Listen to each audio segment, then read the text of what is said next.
자, 우리 말씀 보겠습니다. 로마서 8장 5절 6절 말씀이에요. 로마서 8장 5절 6절 우리 함께 읽어보겠습니다. 자, 시작. 육신을 따르는 자는 육신의 일을, 영을 따르는 자는 영의 일을 생각하나니 육신의 생각은 사망이요 영의 생각은 생명과 평안이니라. 아멘. 이제 7장 8장은 하나님을 묵상함이라는 주제예요. 영의 생각을 한다는 것은 하나님을 생각한다는 것이죠. 하나님은 모든 것의 절대적인 샘 근원이 되십니다. 그분에게서 나온 모든 것이 결국 다시 그분의 대양으로 들어갑니다. 이는 만물이 주에게서 나오고 주로 말미암고 주에게로 돌아갑니다. 그에게 영광이 세세에 있을지어다. 아멘. 이 말씀이 개혁신학의 주제가 되는 말씀이에요. 만물이 다 하나님께로부터 나오죠. 그리고 하나님에 의해서 유지되고 또 이루어지죠. 목적이 성취되죠. 그리고 결국은 누구한테 돌아간다고요? 하나님께로 돌아가요. 그래서 그에게 영광이 세세에 이제 있게 되는 것입니다. 그래서 하나님께서 우리 생각과 소원의 절대적인 최상의 대상이 되어야 하는 것이죠. 자, 우리의 생각들이 하나님을 향하여 나아가지 못한다면 우리의 생각들은 결코 영적일 수가 없습니다. 모든 것이 다 근원이 하나님이시고 또 하나님에 의해서 움직여지고 있고 그리고 결국은 하나님께로 돌아가는 거예요. 그래서 하나님의 영광을 이제 드러내는 것이 존재의 목적이고 만물의 이제 목적이에요. 그래서 영의 생각을 한다 하는 것은 곧 누구를 생각하는 거죠? 하나님을 생각하는 것입니다. 하나님을. 그래서 하나님께서 이 영의 생각의 대상이 되신다라는 사실을 이제 이번 주 다음 주에 살펴보게 됩니다. 특히 이번 주에 살펴보게 됩니다. 먼저 하나님에 대한 생각이 없는 사람들에 대해서 이야기를 하고 있어요. 악인들의 사상 속에는 하나님이 전혀 고려되지 않습니다. 그들은 하나님의 존재 자체를 부인합니다. 육체의 마음을 가지고 하나님을 정면으로 대적하는 것입니다. 악인들은 그 마음에 이르기를 하나님이 없다 하도다 그랬죠. 하나님이 없다는 것은, 없다고 하는 것은 몰라서 없다고 생각하는 그런 게 아니에요. 악해서 없다고 하는 거예요. 뭐하고 똑같았냐면 난 아버지 없어! 이런 사람하고 똑같아요. 진짜 아버지 없을까요? 아버지 없는 사람이 어디 있어요? 그래서 어떤 분이 그러더라고요. 아버지 없는 사람은 없다. 아버지 없다는 놈만 있을 뿐이다. 이렇게 정말 못된 사람이죠. 그런 것처럼 하나님이 없는 사람이 어디 있어요? 다 하나님께로부터 나왔는데. 근데 악해서 이 하나님이 있으면 내가 주인 노릇 못 하잖아요. 내 죄 마음대로 못 지잖아요. 그래서 하나님이 없기를 바라는 거죠. 인정하기를 싫어하는 거죠. 그래서 악인은 그 마음에 이르기를 하나님이 없다 하도다 그랬어요. 그래서 이 악인들은 아예 하나님이 없다고 전제하고 살아가죠. 철저하게. 그리고 개 중에는 하나님이 계신 것은 인정하지만 하나님의 법과 뜻에 복종하지 않는 사람들이 있어요.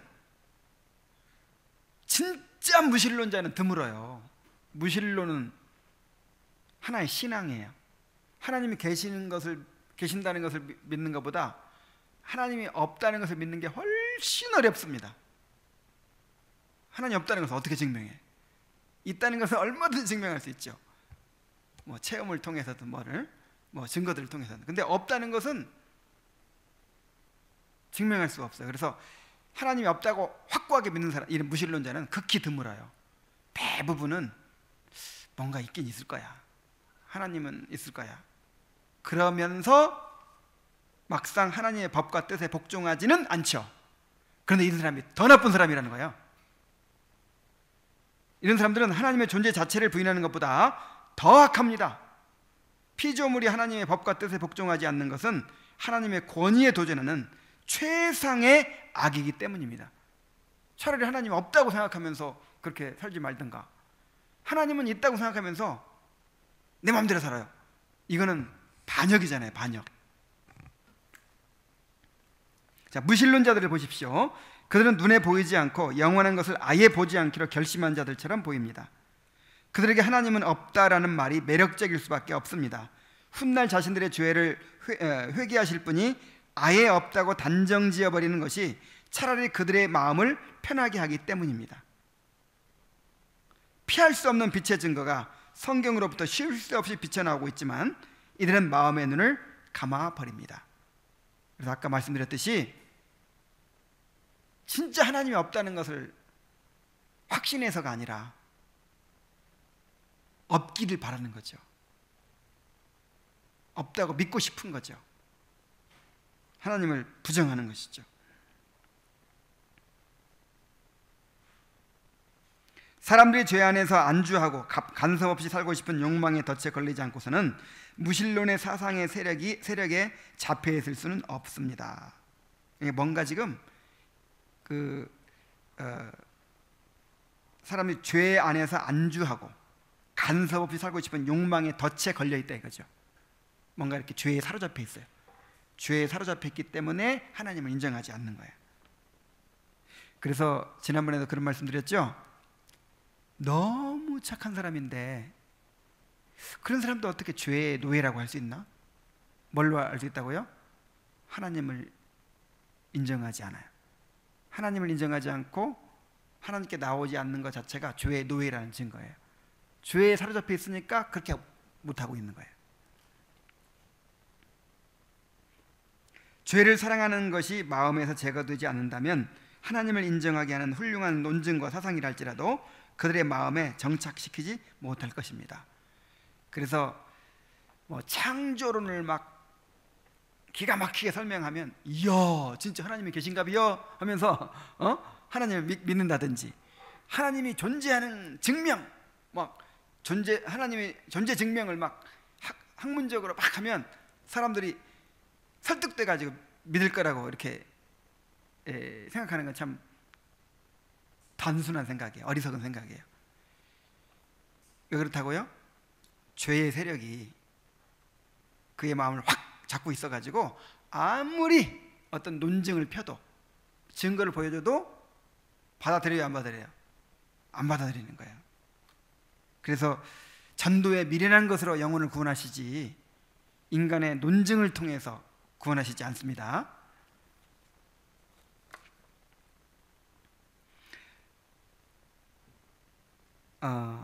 이것은 이제 교회 다니는 사람 중에서도 이런 사람들이 있어요. 말로는 하나님을 인정한다고 하고 때로는 예배에 열심히 참여하는 모습을 보이면서도 결코 자신들의 삶 가운데 하나님을 모시려 하지 않는 이들이 있습니다. 예배 드리는 것으로, 심지어 새벽기도 하는 것으로 끝. 오늘 할 일 다 했다, 오늘 하나님께 내 의무 다 했다 하고는 그냥 나머지는 이제 내 마음대로 하나님 생각하지 않고 육신의 생각으로 살아가는 것이죠. 그런 이들 중에서 하나님을 무시하는 정도가 가장 약해 보이는 자가 있다고 해도 마음이 세상에 대한 생각으로 가득 차 있어 삶의 여러 가지 기회들에만 온전히 자신의 마음을 쏟고 있다면 그 사람은 그 모든 사상에 하나님이 없는 자입니다. 하나님을 사랑하고 세상을 사랑하면서 동시에 하나님을 사랑하고를 빼버려야겠네요. 그죠? 세상을 사랑하면서 동시에 하나님께 대한 사랑을 가질 수는 없는 것입니다. 두 주인을 섬길 수 없어요. 우리 마음은 두 주인을. 그래서 너희가 하나님과 재물을 겸하여 섬길 수 없느니라 그랬잖아요. 하나님을 사랑하고 세상을 사랑할 수 없다 그랬잖아요. 그래서 예배는 잘 드려요. 주일날 뭐 의무니까 예배 드리고, 심지어 새벽기도까지 해. 나가서 새벽기도 하고, 그 다음에 이제 끝났다 하고는 나머지는 그냥 오로지 그냥 세상적인 생각을 골몰하고 살아가요. 이런 사람도 그 마음의 사상에 하나님이 없는 사람이다 라는 것이 종교인이죠. 종교인. 그러니까 종교인이 뭐고, 종교인과 신앙인이 어떻게 달라요? 종교인은 나의 유익을 위해서 이렇게 이제 하나의 어떤 나의 유익을 얻는 수단으로서 이용하는 거죠, 하나님을. 신앙인은 나를 하나님께 드리는 것이죠. 하나님께 나를 온전히 헌신하는 것이죠. 그래서 그 종교적인 열심만 가지고 이걸 모르는 거예요. 오히려 종교인들이 더 열심일 수 있죠.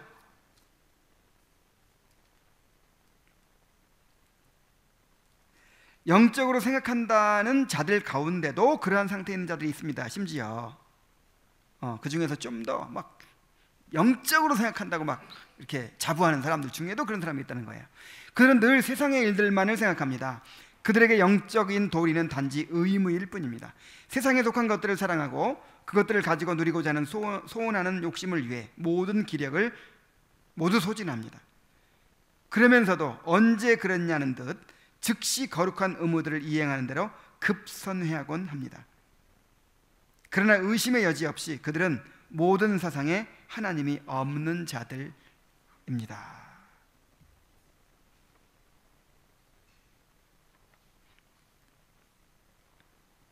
그런데 이제 이런 경우는 좀 다른 경우라 하는 거예요. 일시적으로 시험에 빠져서 이렇게 좀 세상에 대한 생각으로 좀 이렇게 기울어진 사람들이 있을 수도 있어요. 그런 경우를 또 얘기합니다. 하나님께서는 때로 어떤 정욕이나 부패가 우리 마음에서 풀려나오도록 내버려 두시어 그것이 우리를 시험하고 그것이 주는 마음의 불안감으로 양심의 큰 가책을 느끼도록 하시기도 합니다. 격렬한 시험 가운데 실족하여 죄에 빠져버린 자신을 보고 놀람으로 영혼의 커다란 각성을 주시는 것입니다. 여러분, 우리가 큰 죄에 빠지지 않고 또 은혜의 수단을 붙들고 그렇게 한 주간 동안 이렇게 살아갈 수 있는 거, 이것이 우리 힘과 의지로만 되는 거 아닙니다. 하나님의 은혜로 보존해 주시는 거예요, 우리를. 근데 하나님께서 때로는 좀 깨닫게 하고자 하실 때가 있어요. 너무 이거 적당히 하나님을 섬기려고 하고 좀 뭔가 영적인 긴장이 없어. 그럴 때 하나님께서 우리 안에 있는 정욕이 그냥 풀려 나오도록 억지하는 은혜를 살짝 거두신다 이 말이에요. 그래가지고 그냥 정욕에 빠져버리고 세상에 대한 사랑에 빠져버려가지고 그냥 영적인 침체에 빠지도록 허락하신다는 거예요. 하나님이 직접 시험을 주시진 않습니다. 시험은 이 유혹은 마귀가 주는 것이죠. 그런데 마귀가 시험하는 것을 그냥 허락하신다 이 말이에요. 그래서 이제 은혜를 소멸했어요. 여러분 그럴 때 있죠? 늘 그냥 주일날 가서 예배드리고 또 말씀 묵상하고 또 책 읽고 뭐 말씀 듣고 수요 기도회 가서 또 말씀 듣고 또 토요일날 가서 성경 공부하고 늘 이렇게 교제하고 이렇게 살아가는 게 큰 은혜인지를 이제 모르고 살다가 갑자기 이런 은혜가 없어질 때 뭐 참여를 못하게 된다 아니면 참여했지만 은혜가 없을 때가 있죠. 그럴 때 메말라지고 그냥 세상에 대한 생각이 완전히 나를 사로잡고 그럴 때 이제 깨닫는 거예요. 그렇게 살아가는 것이 평범한 것이 아니었구나. 하나님의 선물이었구나. 은혜였구나. 그리고 내가 너무 안일했구나, 내가 너무 교만했구나, 그러면서 이제 괴로워하죠. 고통스러워하고 괴로워하고 회개하고 이제 회복하려고 몸부림을 치게 되죠. 아, 내가 다시는 놓치지 말아야지, 막 이렇게 되죠. 그렇게 되도록 하려고 하나님께서 이렇게 잠시 그렇게 영적인 침체에 빠지도록 허락하실 때가 있다는 거예요. 하나님께서 만약 사람들의 부패의 세력을 바로잡으시기 위해서 그들을 고통 가운데 처하도록 섭리하신다면 하나님은 다음과 같은 방편을 사용하실 것입니다. 가장 먼저 하나님께서는 마음의 정욕을 제어하고 복종할 수 있게 하는 은혜의 공급을 중단하십니다. 자, 은혜의 공급을 중단해 버리세요. 사람들 속에 있던 정욕의 세력 속에 그들을 잠시 내버려 두시는 것입니다. 하나님께서는 또 사람들 자신의 정욕과 정서의 성향에 잘 맞아 들어가는 대상을 접할 수 있는 상황과 환경 속에 처하도록 허용하시기도 합니다. 그러니까 은혜의 공급은 중단돼 버리고 그런 환경적인 조건은 허락이 되고 그럴 때가 있어요. 지금 우리가 유혹에 빠지지 않는 것도 하나님이 지금 막아주시기 때문에 그렇지, 우리가 뭐 믿음이 좋아가지고 지금 안 빠지는 거 아니에요. 하나님이 지금 막아주고 계시는 거예요. 근데 그 막아주던 걸 쫙 이렇게 살짝 거두시는 거예요. 그러면 내 안에 은혜는 없지요. 내 안에 정욕은 지금 막 살아났는데, 세상 살아가는 마음 막 살아났는데 또 그런 기회가 마침 주어지는 거야. 그래서 이제 세상에 빠져버리게 되는 것이죠.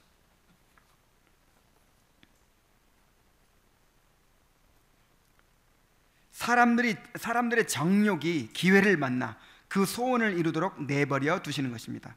그러한 방식을 통해 거만해진 영혼이 겸손하게 되고 주의력 없던 영혼이 깨어나 잘못을 뉘우치도록 하는 양심의 가책이 일어나게 하십니다.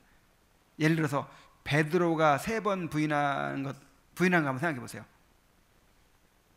예수님이 그러셨거든요. 마귀가 너를 밀가부르듯 하려고 청구하였으나 내가 너를 위하여 기도하였노니 너는 돌이킨 후에 내 형제들을 굳게 하라 그랬죠.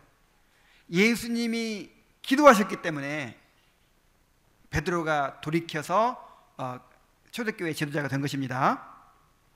아니, 그러면 시험에 빠졌다가 돌이킬 수 있도록 하실 수 있다면 왜 빠지는 걸 방지는 못하냐 이 말이에요. 아예 안 빠지게 하지. 응? 이게 병 주고 약 주시는 하나님의 은혜입니다. 베드로는 그 경험을 통해서 평생 약이 되는 거예요. 어디 가서도 베드로 전서에도 그런 이제 이렇게 그런 심정이 나와요. 그러니까 자기는 3번 부인한 사람이야. 예수님을 3번 부인한 사람.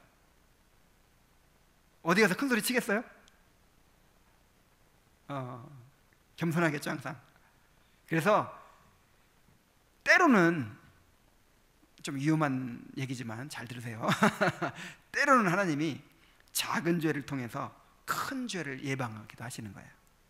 한번 그러니까 자동차도 접촉사고 자주 나는 사람은 큰 사고 예방돼요.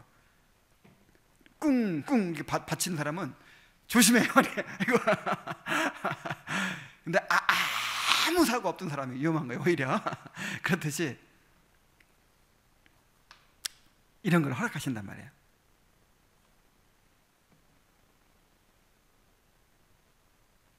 자, 이런 경우는 좀 이렇게 세상에 좀 빠졌다 하더라도, 그냥 하나님에 대한 생각을 잃어버렸다 하더라도 이런 사람은 이런 사람은 원래 영의 생각을 가진 사람이 아니다 이렇게 할 수가 없다 이 말이죠.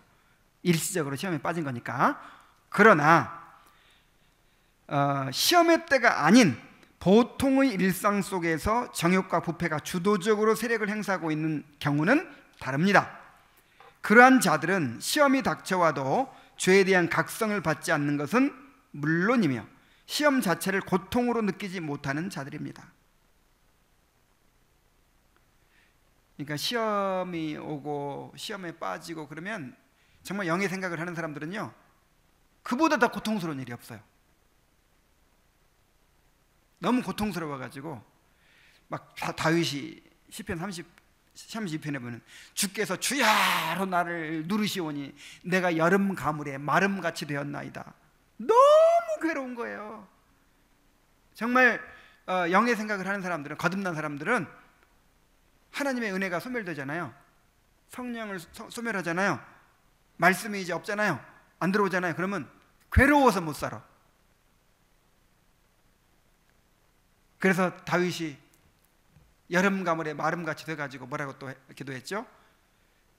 내 속에 정한 마음을 창조하시고 내 안에 정직한 영을 새롭게 하소서. 나를 주 앞에 쫓아내지 마시며 주의 성령을 내게서 거두지 마옵소서. 주의 구원의 즐거움을 내게 회복시켜 주시고. 그러니까 최고의 즐거움이 뭐예요? 내 마음을 가득 채워주던 그 즐거움은 구원의 즐거움이잖아요. 그게 사라져 버렸어. 자원하는 심령을 주사 나를 붙드소서. 하나님을 향한 자원하는 심령이 없는 거예요. 그것처럼 불행한 일이 어디 있어요? 그래서 괴로워요. 너무 괴로워요. 그런데 그냥 육신의 생각으로 살아가던 사람들은 그런 고통을 그렇게 느껴요, 안 느껴요? 별로 못 느껴요. 그냥 좋아. 세상 즐거움으로 만족해요.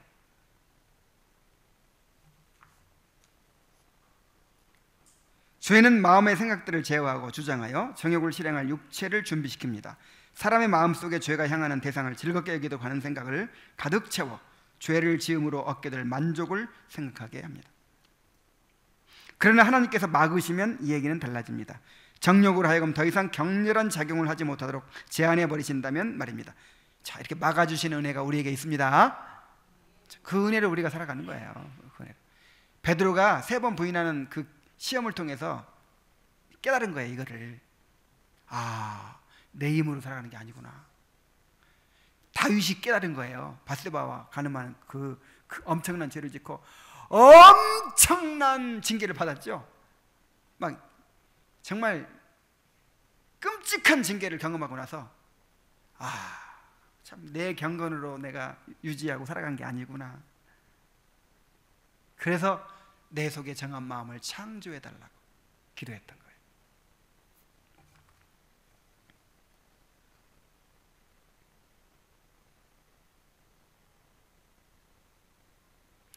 자, 그래서 하나님께서 막아주신다면 정욕은 죄를 꿈꿀 뿐 죄를 지켜 나아가지 못할 것입니다. 정말 이게 은혜예요. 이런 은혜가 거두어질까 봐 겁나요. 하나님께서 이렇듯 친히 사람들 앞에 환난의 장애를 놓아주심으로 마음속에 자리 잡은 정욕의 성향을 막으시고 죄의 태도를 닫으시는 것입니다. 특히 하나님께 사용하시는 방법은 고난이에요. 고난. 우리 앞에 여러 가지 어려움들, 고난들을 주셔가지고 딴 생각을 못하게 만드시는 거예요. 사람의 마음속에 죄가 향하는 대상을 아니구나. 때로는 두려움과 위험으로, 때로는 말씀으로 말입니다. 때로는 어떤 두려움 때문에, 때로는 어떤 위험 때문에 우리가 절제하죠. 뭔가 마음이 풀어지려고 하다가도 중단하죠. 그리고 때로는 말씀으로 우리를 책망해 주시고 경계해 주시죠. 그러나 그렇게 베푸시는 하나님의 은혜를 무시하고 심령의 성향에 늘 죄를 향해 나아간다면 하나님께서는 그 제어하시던 손을 거두시고 우리가 죄짓지 못하도록 놓으신 그 장애들을 모조리 치워버리실 것입니다. 그들이 가진 정욕이 원하는 방식대로 그냥 내버려 두실 것입니다. 그들이 가진 정욕의 모든 소원이 이루어질 것이며 그들은 끝내 죽음의 회랑으로 통하는 길에 들어서고 말 것입니다. 그 처참함이야말로 가증한 죄인인 그들을 향해 베푸신 은혜에 대한 하나님의 거대한 불쾌하심의 결과가 아닐 수 없습니다.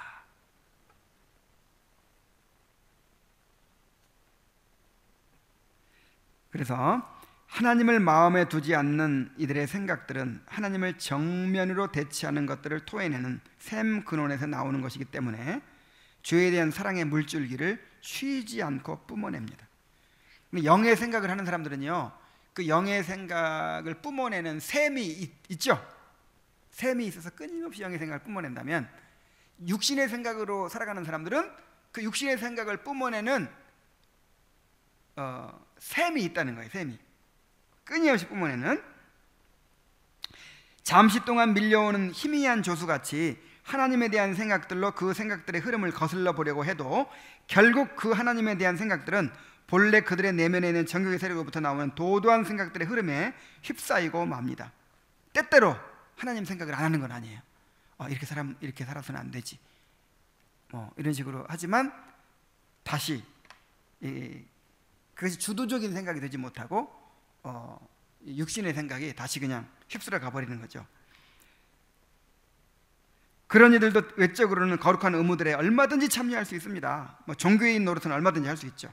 그러나 그들이 행하는 영적인 의무 속에 하나님을 진정으로 생각하는 것들이라고는 찾아볼 수가 없습니다. 그들은 하나님을 진정으로 생각하는 생각들을 전혀 즐거워하지도 않고 그러한 생각들을 하려고 자기들의 마음을 부추기지도 않습니다. 뿐만 아니라 자기들의 마음에 그 하나님을 생각하는 것이 들어와 영향을 미치는 것 자체를 싫어합니다. 왜 그렇죠? 그럼 내 재미있는 거 다 없어지잖아요. 하나님에 대한 생각, 이런 것들이 내 마음을 지배하게 되면 내가 즐기고 내가 재밌어 하고 그런 거 다 버려야 되잖아요. 그러니까 그것을 즐거워하지 않는 것이죠. 죄책감을 가지고 죄를 떨쳐버리려고 발버둥치는 사람은 하나님을 생각할 수 있지만 여전히 같은 죄를 계속 지으며 그에 대한 양심의 가책만 느끼는 사람은 하나님을 생각할 수 없는 것입니다. 이들은 영적으로 생각하는 사람들이 된다는 것은 정말 불가능한 일입니다. 하나님을 생각하지 않는 사람이 어떻게 영적으로 생각하는 사람이 될 수 있겠습니까? 그래서 정말 거듭난 사람만이 영적인 생각을 할 수 있어요. 셈을 가진 사람, 영적인 셈을 가진 사람. 자, 지금까지는 그 하나님에 대한 생각을 가지지 못한 사람들을 이제 얘기를 했어요. 이제 하나님을 생각하는 사람들에 대해서 또 얘기합니다. 하나님에 대한 여러분의 생각이 진실한 것이라면 하나님을 생각하면서 즐거움을 가져야 합니다. 이게 중요하죠. 하나님을 생각하면 즐겁습니까? 이게 사랑이죠. 사랑은 상대방을 기뻐하는 거예요. 생각만 해도 기쁨이 솟아요. 그래서 하나님에 대한 생각이 즐거워야 된다요. 즐거워요. 참된 성도들에게 있어서 하나님을 기억하는 일이야말로 기쁨이며 감사가 아닐 수 없습니다. 선하고 바람직한 모든 것이 다 하나님께 있습니다. 거룩하고 의롭고 능력 있는 일, 은혜롭고 지혜롭고 자기 어린이 아닌데 자비 어린 모든 것이 다 하나님 안에 함축되어 있습니다. 하나님께서 바로 그러한 분이라는 사실을 아는 것이 여러분이 가져야 하는 기쁨의 가장 주된 근거가 되어야 합니다. 하나님의 그 영광, 하나님의 그 성품들, 탁월한 성품들, 그런 것들을 생각하는 것이 우리의 가장 큰 기쁨의 근거가 되어야 된다는 거예요. 그러한 근거로 우리가 이 세상에서 무슨 일을 만나 어떤 고통과 불안 가운데 있든지 하나님을 기억함으로 새 힘을 얻을 수 있는 것입니다. 자, 하나님을 기억함으로 새 힘을 얻습니다.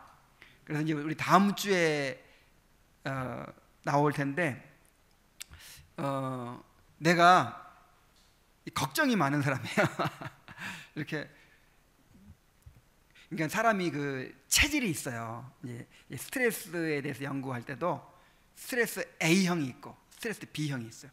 만사에 그냥 느긋하고 그냥 어딜 가더라도 그냥 시간 딱 돼야 딱 준비해서 가는 그런 사람도 있죠. 근데 며칠 전부터 미리 준비하고 막 하는 사람 있죠.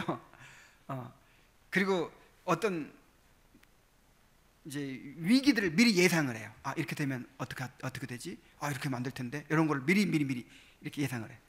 그래서 이제 그런 스트레스 A형이 있어, 스트레스 B형이 있고, 그리고 또 다른 말로 하면 이제 위기지향적인 사람이 있고 비위기지향적인 사람이 있고.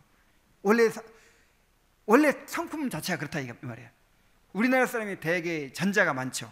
동남아 사람들은 그냥 하루 벌어서 돈 생기면 띵까띵까 티켓 치고 놀다가 또 왜냐하면 그 환경이 그러니까. 우리는 봄, 여름, 가을, 겨울 있어가지고 그냥 그 철 놓치면 어떻게 돼요?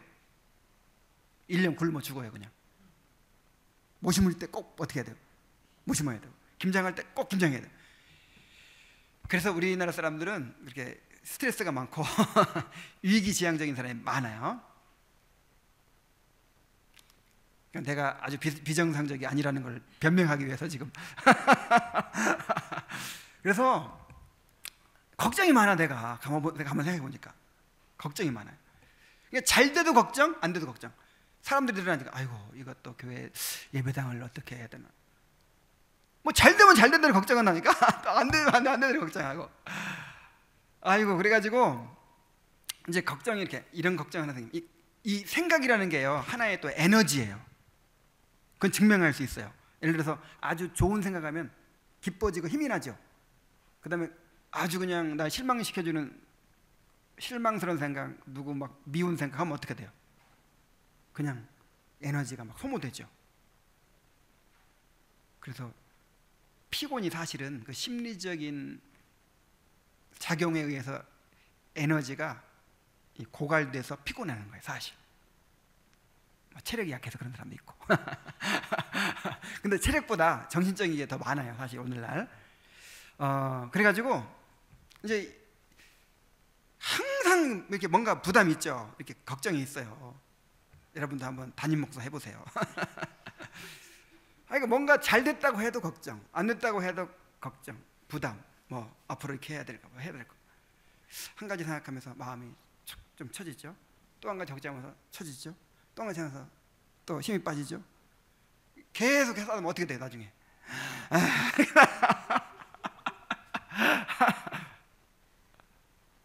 그래서 내가 깨달았어요. 아이고 영의 생각을 해야 되는구나. 근데 여기 그게 그 말이야. 여기 그러한 근거로 우리가 이 세상에서 무슨 일을 만나 어떤 고통과 불안 가운데 있든지 하나님을 기억함으로 새 힘을 얻을 수 있다. 근데 반대로 한번 생각해 보세요.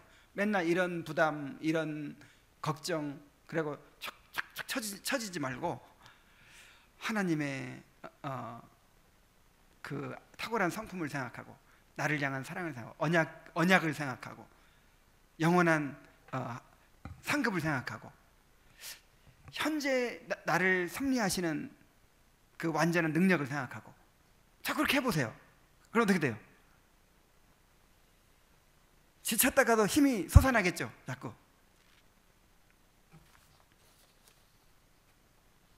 다음 주에 더 한 번 더 이야기를 하겠습니다. 여러분은 시편 기자와 같이 하나님의 거룩하심을 기념하고 감사하십시오. 무한하시고 탁월하시고 완전하신 하나님의 성품을 생각하고 즐거워하십시오. 그렇다면 여러분은 영적으로 생각하는 사람이라고 할 수 있을 것입니다. 여러분이 하나님을 진실하게 생각하며 살아간다면 그것은 하나님의 형상이 우리 속에서 이루어지기 시작하였다는 증거가 될 것입니다. 하나님의 탁월하심을 생각하거나 기념하면서 진정으로 즐거워하지 않고는 하나님의 형상을 닮아가는 열매를 맺을 수가 없습니다. 그러니까 우리가 누구를 바라보느냐에 따라서 닮는다고 하죠. 큰바위 얼굴 얘기 알죠? 계속 바라봤더니 자기가 큰바위 얼굴이 됐다 뭐 이런 얘기 있잖아요. 우리가 계속 세상 걱정, 세상 근심만 하면 세상적인 생각이 우리 마음을 차지하면 누굴 닮아가요? 세상을 닮아가겠죠. 그래서 너희 이 세대를 본받지 말고 그랬는데 이 세대를 본받아 버리게 되겠죠. 근데 자꾸만 하나님을 생각하고 또 하늘의 일을 생각하고 자꾸만 그래요. 그러면 누굴 닮아가요? 하나님을 닮아가겠죠.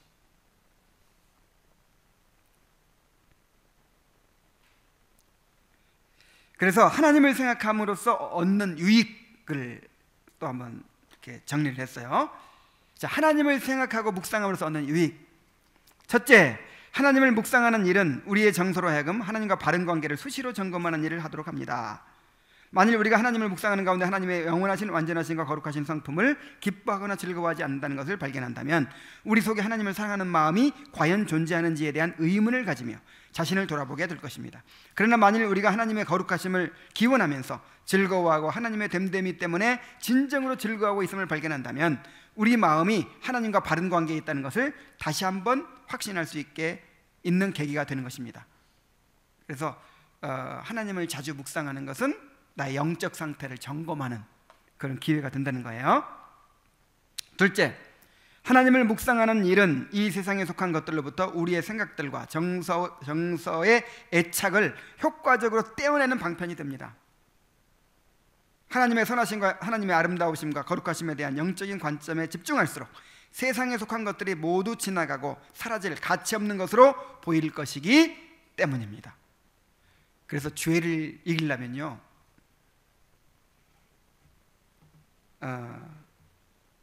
그러니까 이 세상에 대한 사랑을 버리려면 하나님을 생각해야지, 천국을 생각해야지. 그러면 비교가 되잖아요, 자연히. 잠시 있다가 없어져 버릴 것들. 그래서 성경에는 자꾸 대조하고 비교하는 내용이 많죠.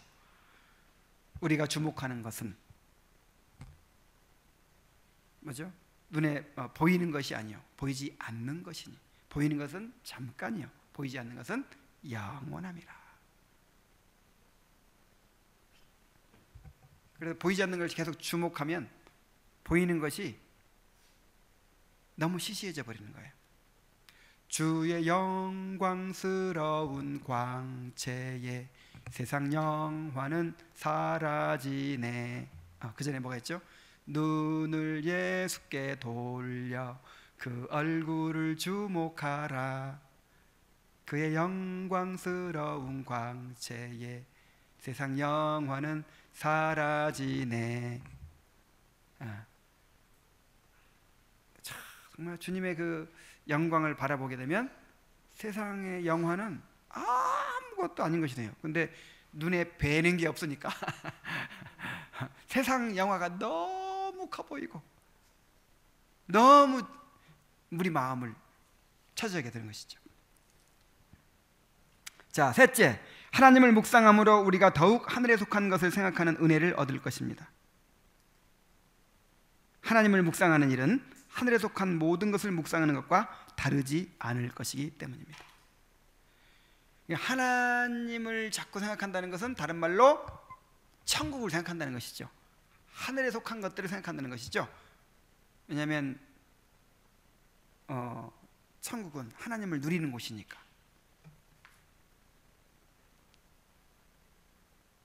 넷째, 하나님을 묵상하는 일은 우리로 하여금 장차 누리게 될 하나님의 영광을 바라며 소원하게 할 것입니다. 썩어질 육신의 죽음에 대한 우리의 모든 두려움은 사라질 것이며 영원한 안식을 추구하려는 우리의 갈망은 더욱 증가될 것입니다. 이거 나한테 필요해, 이게 지금. 가끔 아내한테 아이고 내가 늙으면 힘도 없어지고 치매 걸리면 어떡하지 뭐 등등, 앞으로 건강 다 잃어버릴 것이고 늙고 자꾸 그런다니까요. 이거 나한테 필요해, 이게 지금. 사실 그렇게 되는 것이 어디로 가까이 가는 것이죠? 영광으로 가까이 가는 것이잖아요. 그래서 빨리 우리는 그렇게 되기를 바라야 되는 건데 우리의 겉사람은 후패하나 우리의 속은 날로 새롭다. 근데 바울은 겉사람에 주목하지 않고 영화될 그 영광에 주목하니까 걱정이 없어요. 오히려 기뻐요. 다음부터는 이제 겉사람에 주목하지 않고 장차 누리게 될 영광에 주목하도록 해야 되겠습니다. 마지막으로 하나님을 묵상하는 일을 통해 우리는 장차 하나님께서 우리에게 하실 일에 대한 언약을 언제나 새롭게 상기할 수 있습니다. 장차 하나님께서 우리에게 하실 일을 생각하며 즐거워할 수 있습니다. 참된 성도들은 하나님께서 그리스도 예수 안에서 이루신 언약을 생각하며 위로와 기쁨을 얻습니다. 그 언약을 우리가 늘 붙잡아야죠. 우리 믿음이 사실 언약에 대한 믿음이잖아요. 언약에 대한 믿음.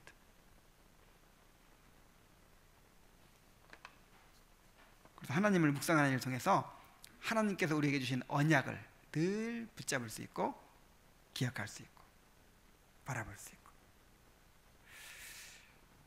그래서 뭔가 이렇게 내 마음을 위축시키고 또 이렇게 주저앉게 만들고 실망하게 만들고 그럴 때마다 자꾸만 하나님을 생각해야 되겠어요. 하나님의 약속을 생각하고 하나님의 영광을 생각하고 하나님의 전능하심을 생각하고 하나님의 사랑을 생각하고 그래가지고 그거를 이렇게 이겨내야 할 것 같아요. 무릇 지킬 만한 것보다 더욱 내 마음을 지키라. 생명의 근원이 이에서 나면이라 그랬어요.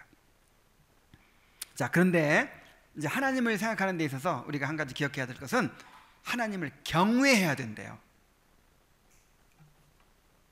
그래서 하나님을 경외하는 일의 중요성을 이야기합니다.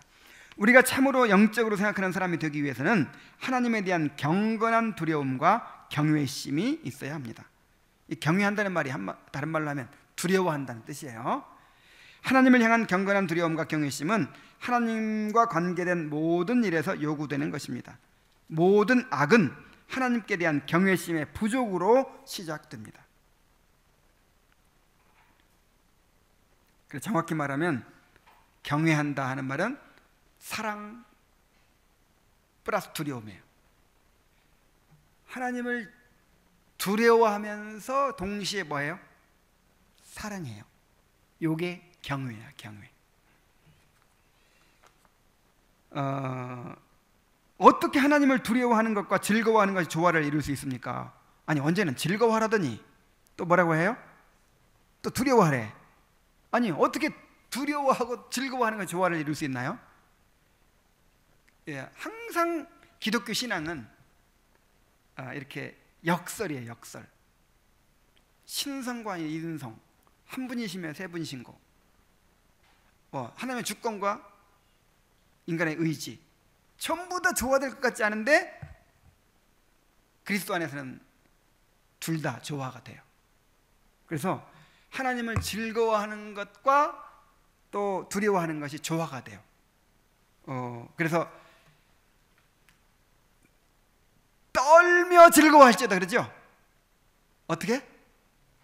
떨며 즐거워할지어다. 그러니까 하나님을 즐거워하는 것밖에 없어. 떠는 게 없어. 그러면 이건 신앙이 뭔가 지금 잘못된 거예요. 즐거워하는 건 없고 두려운 것만 있어. 아이고, 하나님 두려워. 그러면 이것도 지금 뭔가 참된 신앙이 아니죠. 참된 신앙은 막 떨기도 하면서 떨기도 하면서 또 어떻게 해요? 즐거워요. 즐거워. 자, 그렇게 할 수 있는 이유가 뭐냐면요, 하나님께서 어떠한 분이시며 우리에게 앞으로 어떻게 하실 분인지를 생각하는 믿음이 우리에게 있다면 경건한 두려움과 즐거움은 서로 완벽한 조화를 이루게 될 것입니다. 그래서 하나님의 사랑 강조하고 하나님을 즐거워하는 강조하면서 하나님을 두려워하지 않는다면 이건 정말 잘못된 거예요.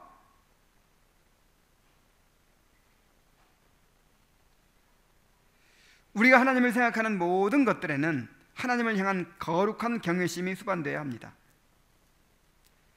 그 생각은 하나님의 위대하심과 하나님의 거룩하심과 능력을 아는 바른 지각에서 우러나오는 것이어야 합니다. 만약 그렇지 않다면 그것은 헛된 호기심과 무모함에서 나오는 쓸모없는 상상에 불과할 수도 있기 때문입니다.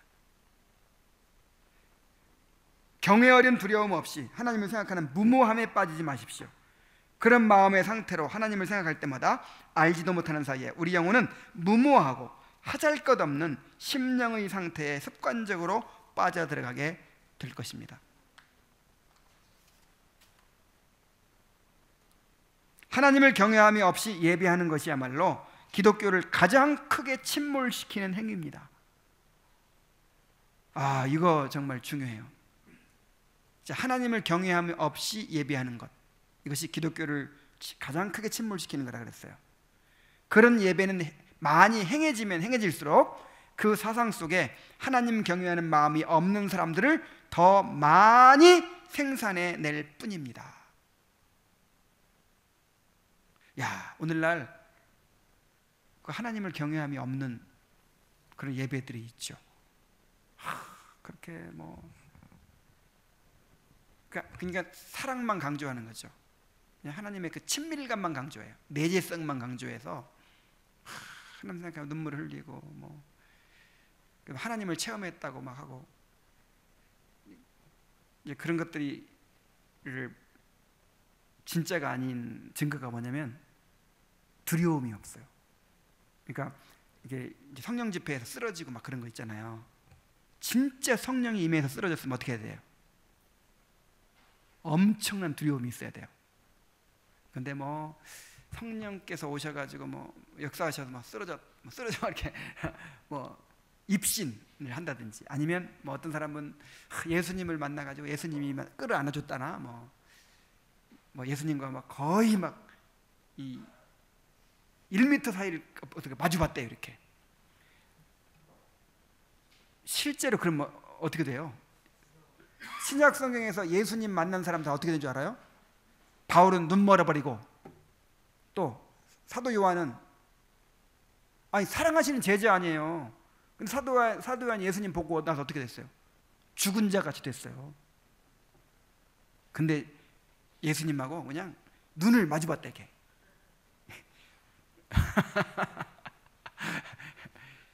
100% 가짜야. 100%. 그래서 그냥 죽었어야 돼 지금. 100% 가짜.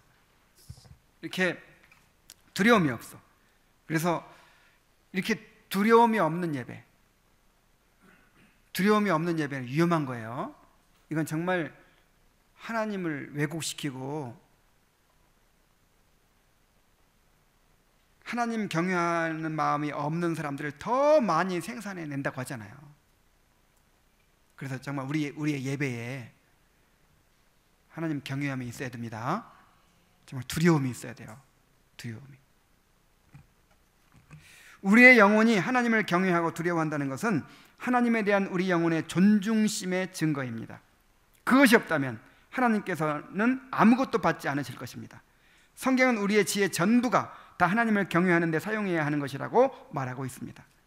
우리의 마음과 우리가 감당하는 모든 영적인 의무들에 하나님을 경외함이 충만하여 모든 것이 하나님의 영광이 되도록 해야 하는 것입니다. 기독교의 생명은 바로 여기에 있습니다. 그래서 그 이스라엘 백성들에게 그 십계명 줄 때도 일부러 하나님의 임재를 드러냈죠. 막 흑암이 막 뒤덮고, 그 다음에 번개가 번쩍번쩍하고 천둥이 막 우르릉 꽝꽝하고, 그 다음에 막 불이 붙어요. 막 산에 막 불이 막 활활 타요. 막 얼마나 무서웠겠어요. 벌벌 떨면서 제발 하나님이 직접 우리에게 말하게 하지 말아달라고. 그래서 하나님이 일부러 그렇게 하신 거예요. 뭘 가르치시기 위해서? 경외함, 하나님을 두려워하는 가르치. 그렇지 않으면 어떻게 되겠어요? 인간은요 반드시 하나님을 내 소유로 삼으려고 그래요. 나를 위해서 하나님을 이용하려고 해요. 우상으로 만들어요. 하나님의 두려운 분인 줄 알아야 나를 그 앞에 굴복시키죠. 우리도 하나님 두려워할 줄 모르면 그렇게 되는 거예요. 정말 하나님 두려워하는 사람이 되어야 할 줄 믿습니다. 그래서 하나님을 생각한다는 것은 그냥 내 식대로, 그냥 만만한 동네 할아버지 같은 하나님 상상해내갖고 그렇게 하나님은 너무 좋은 분이야 뭐 이런 게 아니에요. 성경에서 계시한 그대로 크고 두려우신 하나님을 늘 생각해야 될 줄로 믿습니다. 그것이 죄를 이기는 비결이라고 했어요. 자, 우리 기도합시다.